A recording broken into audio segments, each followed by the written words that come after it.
Hello, good morning to all of you. मैं हूं देवी सिंह। आप सभी का स्वागत राम आईएएस पर है। हमने ये डिसाइड किया है कि हमारी जो ये करंट अफेयर्स की जो सीरीज रहेगी, ये डेली मॉर्निंग में 8 बजे, मॉर्निंग में यानी 8 AM पर ये आपको राम आईएएस चैनल पे अपलोड हो जाएगी। ये हमारी करंट की सीरीज जो है प्रीलिम्स और मेंस पॉइंट ऑफ व्यू से होगी।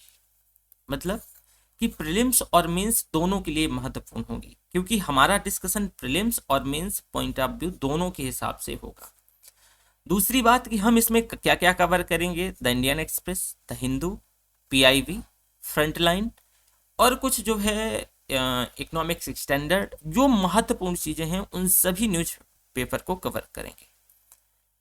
दूसरा कि संडे छुट्टी रहेगी, लेकिन जो संडे का मटेरियल है हम मंडे भी डिस्कस करेंगे। मंडे का मंडे में और संडे का भी मंडे में, और बाकी का जो है 6 दिन तो क्लास रहेगी, लेकिन जो संडे वाला मैंने आपको मटेरियल बताया वो हम मंडे को डिस्कस करेंगे। तो चलो स्टार्ट करते हैं। आज का जो हमारा टॉपिक है, ये चर्चा में संडे में रहा कि भाई ब्रिक्स का जो बढ़ता प्रभाव है और ब्रिक्स के बढ़ते हुए प्रभाव के चलते जो इसमें संरचनात्मक परिवर्तन हुए हैं। आपको मैं बता दूं कि यह चर्चा में इस वजह से रहा कि मोदी साहब जो हैं हमारे, मोदी साहब कह लो, एक बड़ी पार्टी के जो पॉलिटिशियन है, मोदी जी को मोदी हमेशा बोलते हैं ना। नाम बताइएगा कमेंट करके कि मोदी जी को मोदी कौन कहते हैं। प्रधानमंत्री नरेंद्र मोदी जी ने 23-24 जून 2022 को 14वें ब्रिक्स शिखर सम्मेलन में भाग लिया और उन्होंने एक वर्ड वहां, मतलब एक लाइन कही कि भाई ये जो ब्रिक्स, मतलब ये जो ब्रिक्स के अंतर्गत जो ये देश हैं और ये जो पूरा एक ग्रुप है, इसका लगातार प्रभाव बढ़ रहा है। और क्यों बढ़ रहा है? क्योंकि इसने जो है अपने आप में संरचनात्मक परिवर्तन किए। तो भाई चलो ठीक है, अगर हम ब्रिक्स का बढ़ रहा है प्रभाव, लेकिन इससे पहले तो हमें ये जानना पड़ेगा ना कि ये ब्रिक्स होता क्या है, क्या चीज है। अगर हम इसके बेसिक्स चीजें नहीं समझेंगे तो फिर कैसे पता चलेगा, है ना। तो चलो, अच्छा ये आपको जो है मोटिवेशन के लिए है। देखो यूपीएससी ना बहुत लॉन्ग लास्टिंग परीक्षा है, ठीक है। तो आप 18 से आपको 22 माह लग जाता है यूपी, अगर आप कंटिन्यूस प्रिपरेशन करते हैं तो थोड़ा सा धैर्य पेशेंस की ज़रूरत है। तो वही है कि भाई आप मुश्किलों से भाग जाना आसान होता है। हर पहलू जिंदगी का इम्तिहान होता है। डरने वालों को मिलता नहीं कुछ जिंदगी में, लड़ने वालों के कदमों में जहान होता है। और यही सही भी है। खैर, हम ब्रिक्स के परिचय में चलते हैं, ठीक है। चलो भैया, देखो मैंने आपको ये तो बताया कि भाई ये चर्चा में क्यों रहा। और देखो जो खबरें हैं उनका रिपीटेशन होता रहता है। ये कल जो है एक न्यूज़पेपर में, बड़े न्यूज़पेपर में इसके प्रभाव के बारे में, ब्रिक्स समिट के प्रभाव के बारे में एक डिटेल आर्टिकल आया। तो हम इसमें चर्चा में क्यों रहा ये आप तो समझ गए, लेकिन इसके परिचय में थोड़ा सा जान लेते हैं। देखो भैया, मैंने आपको बताया कि 23-24 जून को 14वां ब्रिक्स जो है, 14th ब्रिक्स समिट जो है, मतलब ये शिखर सम्मेलन 23-24 जून को 2022 को आभासी वर्चुअल तौर से हुआ। और ब्रिक्स जो है ये ब्राजील, रूस, भारत, चीन, दक्षिण अफ्रीका, इस हमारे south Africa, China, Brazil, India और ये आपकी रसिया, ब्रिक्स जो है ना। देखो इसके हम पहले डिटेल में इसको बात कर लेते हैं कि इसका इमरजेंस कैसे होता है।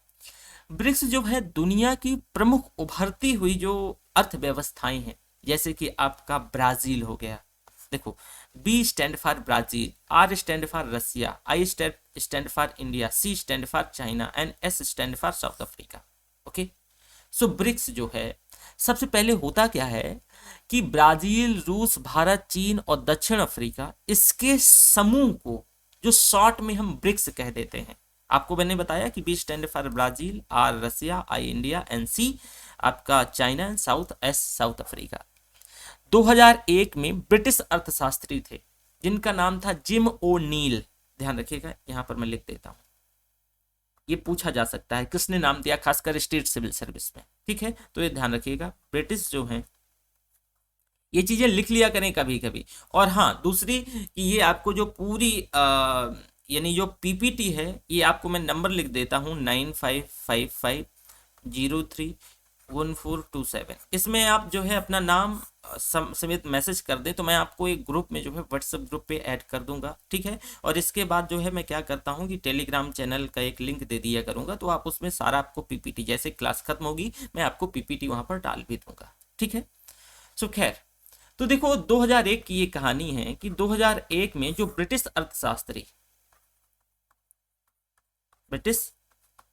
अर्थशास्त्री जिम ओ'नील, क्या नाम था इनका, जिम ओ नील, ये कभी कभी रफ में भी लिख लिया करो। तो इन्होंने ब्राजील,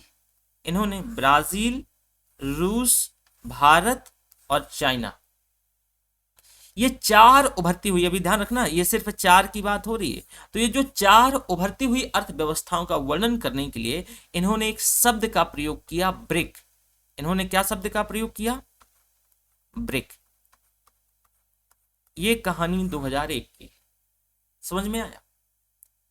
इसके बाद 2006 में ब्रिक के जो विदेश मंत्री थे, तो विदेश मंत्रियों की पहली बैठक हुई और पहली बैठक के दौरान औपचारिक तौर इसे औपचारिक रूप दिया गया ब्रिक को। क्या है, 2006 में 2006 में इसको औपचारिक रूप दे दिया। अभी देखो इसमें से साउथ अफ्रीका शामिल नहीं है, ठीक है। 2006 की मैं बात कर रहा हूं। इन सभी देशों के ब्राजील, रसिया, इंडिया और चाइना के जो है विदेश मंत्री, जो फॉरेन मिनिस्टर एक जगह इकट्ठा होते हैं और इसको औपचारिक मतलब सिग्नेचर करते हैं, औपचारिक रूप दे देते हैं। इसके बाद आगे कहानी बढ़ती है।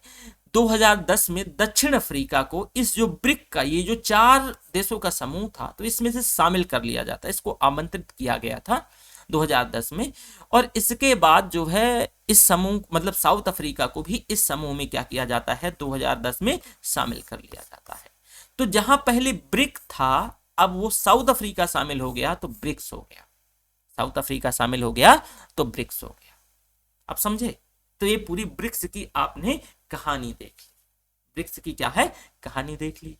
भाई ब्रिक्स का हिस्से की बारे बात करें तो ब्रिक्स विश्व के 5 जो है सबसे बड़े विकासशील देशों में से विकासशील देशों को एक साथ लाता है। ये जो ग्रुप है आप यहाँ पर देखें कि भाई जो ये है ब्रिक्स, दुनिया के जो 5 बड़े बड़े जो इकोनॉमिक जो डेवलपिंग नेशन है, तो विश्व के 5 सबसे विकासशील देशों को एक साथ लाता है, जो कि वैश्विक आबादी के, ध्यान रखना यहां पर आप देखो इसमें से डेटा मेंशन प्रॉपर किया गया है कि वैश्विक आबादी के 41% इन 5 देशों के पास है। मतलब अगर टोटल पॉपुलेशन की बात करें तो ये जो ब्रिक्स कंट्री हैं, तो टोटल आबादी का 41% इन्हीं के पास है। अरे देखो ना, हमारे पास और चाइना के पास तो कितना है आप अंदाजा लगा ही सकते हैं, है ना। तो करीब कितना, 41 इन्हीं 5 देशों के पास है। जो सकल घरेलू उत्पाद है ये आपका पॉपुलेशन हो गया, पॉपुलेशन हो गया। जो जीडीपी है 24%, ये आपकी जीडीपी हो गई 5 देशों की। अगर वर्ल्ड लेवल पे हम वैश्विक स्तर पे बात करें तो जीडीपी वर्ल्ड का कितना, 24%। और वैश्विक व्यापार के हिसाब से जो इनका प्रतिनिधित्व है वैश्विक व्यापार पे, तो 16%। ये डेटा ध्यान रखना, यूपीएससी जिन लोगों को 2023 वाला जो है एग्जाम देना है पीटी का, तो इस डेटा को ध्यान रखिएगा प्लीज, ठीक है। कि भाई जो ब्रिक्स कंट्री है इनका जो पॉपुलेशन है वो 41% है, ठीक है, वर्ल्ड में, मतलब वर्ल्ड के कंपैरिजन पे बात कर रहे हैं। जीडीपी 24% है, 16% जो है इसका व्यापार में, जो वैश्विक व्यापार लिख देता हूं, है ना, वैश्विक व्यापार में प्रतिनिधित्व है। देखो अध्यक्षता क्या है कि भाई ब्रिक्स सम्मेलन की अध्यक्षता जो प्रत्येक वर्ष क्रमानुसार एक सीक्वेंस से पहले, मतलब एक ऐसा, एक मिनट इसको वापस लाते हैं, एक सीक्वेंस से कि ब्राजील, फिर आपका रसिया, फिर आपका इंडिया, फिर आपका चाइना और फिर साउथ अफ्रीका। तो ये जो है प्रतिवर्ष जो है मतलब एक ऐसे क्रमानुसार, ऐसा नहीं कि किसी का भी मन चल गया, तो एक क्रमानुसार होता है, ठीक है। तो इस साल जो है मतलब इसकी अध्यक्षता किसने करी, चाइना ने। तो अगले साल, अब ऑब्वियस है, देखो अब ऐसे, अब याद रखने का तरीका सिंपल है कि भाई इस साल इसने चाइना ने करी, तो एग्जाम जो है बहुत, मतलब जो एग्जामिनर है बहुत चालू होता है, वो पूछ लेगा कि अगले साल इसकी अध्यक्षता कौन करेगा। तो आपको पता चल गया कि भाई इसका जो एक क्रम सीक्वेंस एक ऑर्डर है। तो आप उस ऑर्डर के अकॉर्डिंगली आप क्या बोल सकते हो कि अगली बार जो है नेक्स्ट जो 15वीं समिट होगी, 15वीं समिट को जो है कौन उसकी अध्यक्षता करेगा? साउथ अफ्रीका करेगा। समझ में आया? अब जो है इससे पहले अब अगर ये पूछ लिया जाए कि भाई 2022 की जो अध्यक्षता चाइना ने करी है, तो बताओ 2021 की अध्यक्षता इस ब्रिक्स सम्मेलन की किसने करी होगी? तो इंडिया ने करी थी। तो बताओ ये लॉजिक, देखो हमेशा लॉजिक पर फोकस करो, कॉन्सेप्ट पे फोकस करो, समझे? याद करने पर ज्यादा मत फोकस करो, क्योंकि इसका जो सिलेबस बहुत वास्ट है यूपीएससी का, और आप चाहो कि याद करके आप काम कर सकते हो, तो ऐसा पॉसिबल नहीं है। वेल स्वागत। तो ये भी आपको पता चल गया। अब भाई ब्रिक्स की पहल, ये जो सबसे महत्वपूर्ण हो जाता है ब्रिक्स की पहल को लेकर के कि भाई ब्रिक्स की पहल क्या है। देखो भाई ब्रिक्स की पहल को लेकर के अगर हम बात करें तो न्यू डेवलपमेंट जो एनडीबी है, तो 2014 में ब्राजील के फोर्टालेजा में एक शहर है जो है पोर्टलेजा या फोर्टोलेजा बोलते हैं, तो उसमें उसमें जो है छठा ब्रिक्स शिखर सम्मेलन हुआ। और उस दौरान ब्रिक्स के नेताओं ने जो न्यू डेवलपमेंट बैंक की स्थापना करी, आपको यहां पर दिखाते हैं, इसमें से अच्छा नहीं है, कोई बात नहीं, यहां पर आप आ जाते। तो देखो क्या हुआ कि भाई जो न्यू डेवलपमेंट की स्थापना होती है 2014 में, और उस पर जो है सभी हस्ताक्षर करते हैं, जो से मतलब जो है Russia, India, China, South Africa and Brazil. और इस न्यू डेवलपमेंट बैंक ने करीब अब तक 70 बुनियादी ढांचे और सतत विकास परियोजनाओं को मंजूरी दी। 70 बुनियादी ढांचे, ठीक है। आकस्मिक रिजर्व व्यवस्था की बात करें तो भाई वैश्विक वित्तीय संकट की जो संभावना के मद्देनजर ब्रिक्स राष्ट्रों ने वर्ष 2014 में जो छठे ब्रिक्स सम्मेलन में फोर्टलोजा घोषणा के दौरान ब्रिक्स आकस्मिक रिजर्व व्यवस्था, इसको सीआरए बोला गया, यहां पे इसको क्या बोला गया? सीआरए बोला गया। तो ये जो सीआरए है, तो सीआरए की मतलब ये सीआरए पर सहमति बनी, और सीआरए का जो मुख्य उद्देश्य है कि जो भुगतान संतुलन की स्थिति को कम करने और वित्तीय स्थिरता को मजबूत करने में मदद के लिए मुद्रा विनिमय के माध्यम से सदस्यों को अल्पकालिक मौद्रिक सहायता प्रदान करना। तो जब हम इकोनॉमी पढ़ते हैं तो मैं आपको इकोनॉमी में एक चैप्टर पढ़ाता हूं कि जो है उसमें से आईएमएफ और वर्ल्ड बैंक है, और मैंने आपको बताया कि आईएमएफ और वर्ल्ड बैंक का वही काम है जो है ये आपका न्यू डेवलपमेंट बैंक का है। तो अब बताओ कि इसमें से जो न्यू डेवलपमेंट बैंक है, इसमें सबसे बड़ी और बढ़िया बात क्या है कि इसमें से सभी का इक्वल ट्रीटमेंट है। जैसे कि वर्ल्ड बैंक और आईएमएफ जो है, एक आप देखोगे कि कहीं बहुत आरोप लगते रहे कि ये जो है भेदभावकारी एक संस्था है, ये भेदभाव करती है।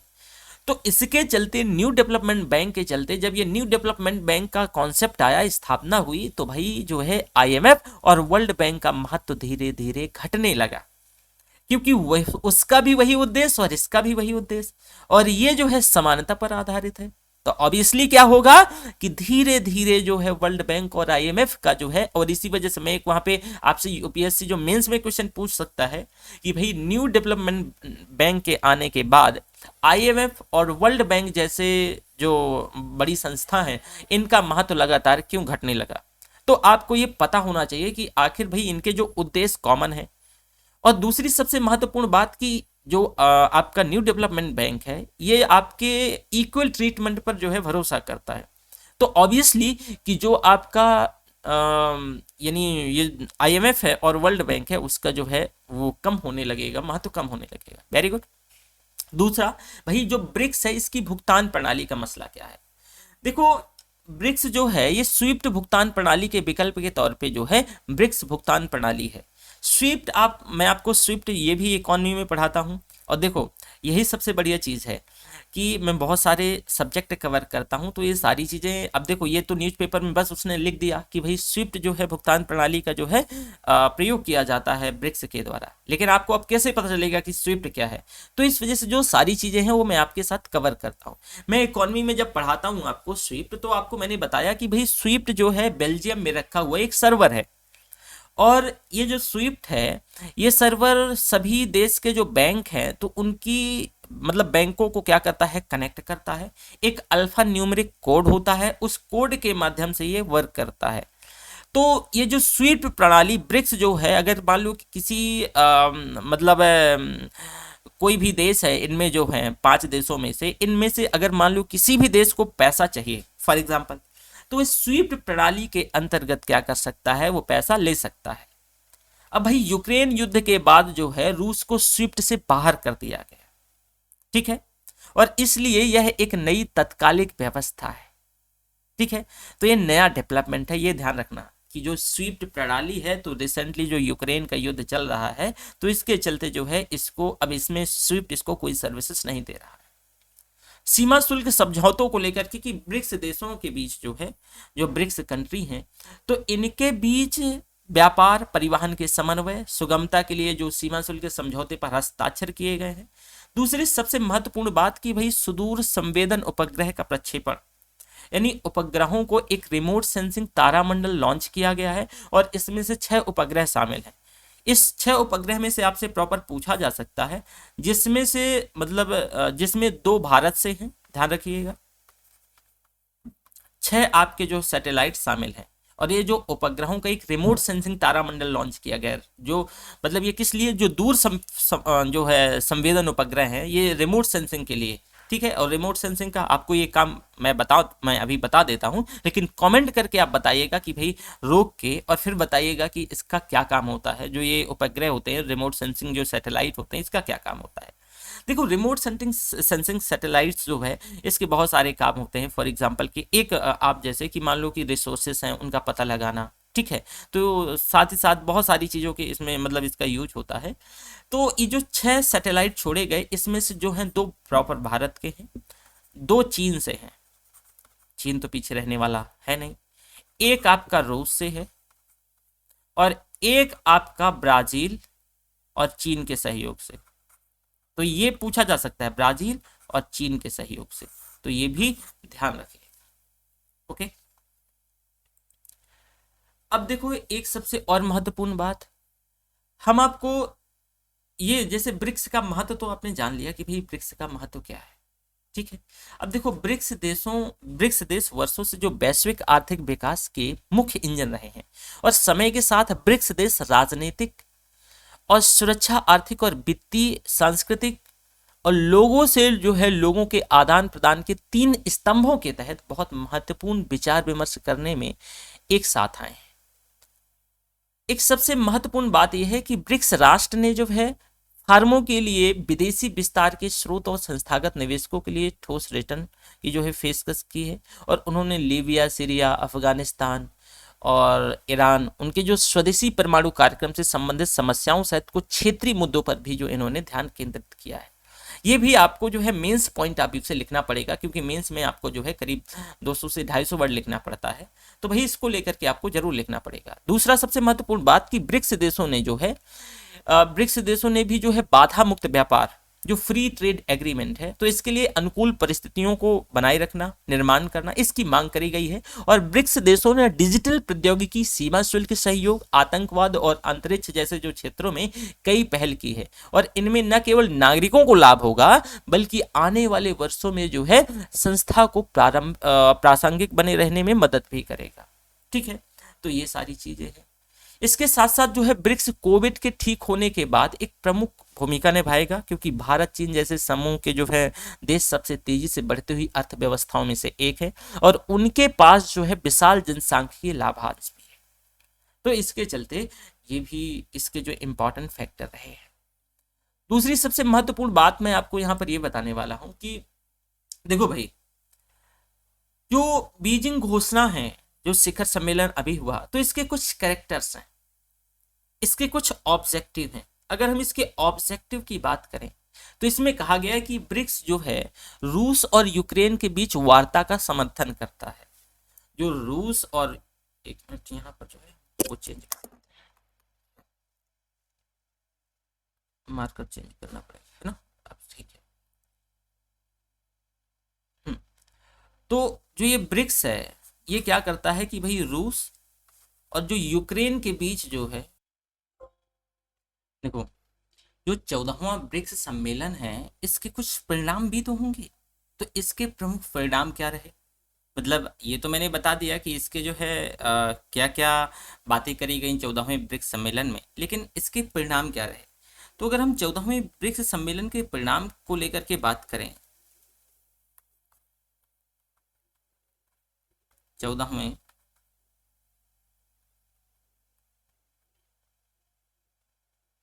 जो ब्रिक्स शिखर सम्मेलन है, शिखर सम्मेलन है, इसके परिणाम, है ना। देखो परिणाम की बात करें तो ब्रिक्स ब्रिजिंग घोषणा ने शांतिपूर्ण राजनयिक तंत्र के माध्यम से रूस और यूक्रेन के संघर्ष के समाधान का समर्थन किया है। जो रूस है और जो यूक्रेन है इनके मध्य जो है युद्ध समाप्ति को लेकर के, यानी जो है समाधान, मतलब एक जो है कि भाई इनका जो है युद्ध क्या हो जाए, एक रास्ता निकल आए, इसका समाधान हो जाए, समाधान हो। एक और बात करी गई है कि ब्रिक्स देशों ने तालिबान के नेतृत्व वाले अफगानिस्तान में बिगड़ती स्थिति के बारे में जो है अपनी चिंता भी व्यक्त करी है, समझे। ये इसमें से पॉइंट रहा है। और दूसरा कि भाई ब्रिक्स देशों ने किसी भी प्रकार के आतंकवाद की निंदा की है और दोहराया है कि किसी भी संगठन पर प्रतिबंध लगाने का जो अधिकार केवल संयुक्त राष्ट्र सुरक्षा परिषद के पास है, तो उसको लेकर के भी एक्सटेंड किया जाए। कुछ ब्रिक्स के जो चैलेंजेस हैं, चुनौतियां हैं, तो ये तो आपने परिणाम देख लिया। अब कुछ जो है चुनौतियों की अगर हम बात करें ब्रिक्स की,